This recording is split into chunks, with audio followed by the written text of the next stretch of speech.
आता ही चटणीचं पाणी केलंय मी, ते जरा आता घालून आणि जरा शिजवायचं आता तेल सुटूपर्यंत. हे मसाला जितका चांगला शिजेल तेलात तितका चांगला लागतो.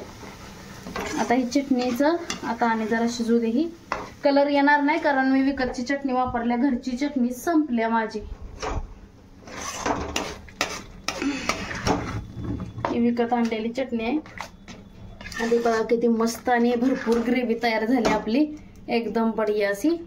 आता तेल सुटायला लागल्यावर अजून छान वाटतंय. हे बघा आता तेल सुटलं याला मस्त.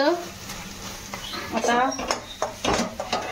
ह्याच्यात पनीर टाकू आपण. काय करू मग?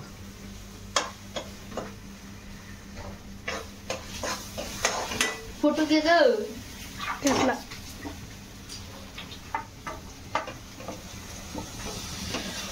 कोण कोण तेलात तळून घेतं पनीर, मी नाही घेतलंय तळून, साधाच आहे कारण मला नाही तळेल आवडत. ते आपल्या आपल्या चॉईस नुसार आहे, करू शकता ज्याला जसं आवडतं. मला नाही आवडत तळलेलं म्हणून मी साधं टाकलेलं आहे पनीर. आणि पनीर मसाला आपला तयार होते. तर बघा कसं तेल सुटलेलं आहे त्याला छान. आणि ह्याची संपूर्ण व्यवस्थित रेसिपी हवी असेल तर प्लीज कमेंट करा. कशाची ग्रेव्ही कशी बनवली मी, आणि त्याच्यातली एक वस्तू अजून मी सांगितलेली नाहीये तुम्हाला.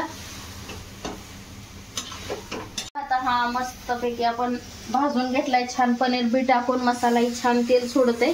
तर आता आपण त्याच्यात मस्तपैकी पाणी टाकू, जितकं आपल्याला हवंय त्यानुसार पाणी टाकू शकतो आपण. मी थोडंसं जास्त टाकलंय,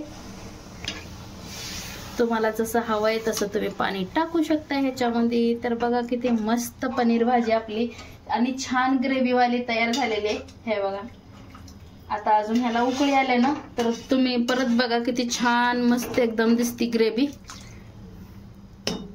कलर येणार नाही कारण आपली चटणी विकतची आहे, घरची नाहीये.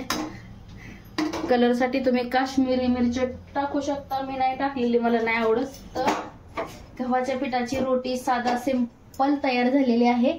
आणि आपली सब्जी पण मस्त उकळत आहे, मस्त कलर पण आलाय तिला. आता चला आपण सगळं थालीत लावू आणि मग भेटू.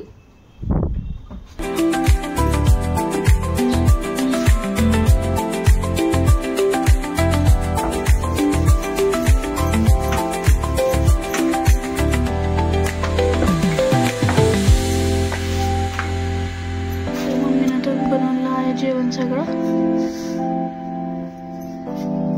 मी आता भैयाला द्यायला चालली.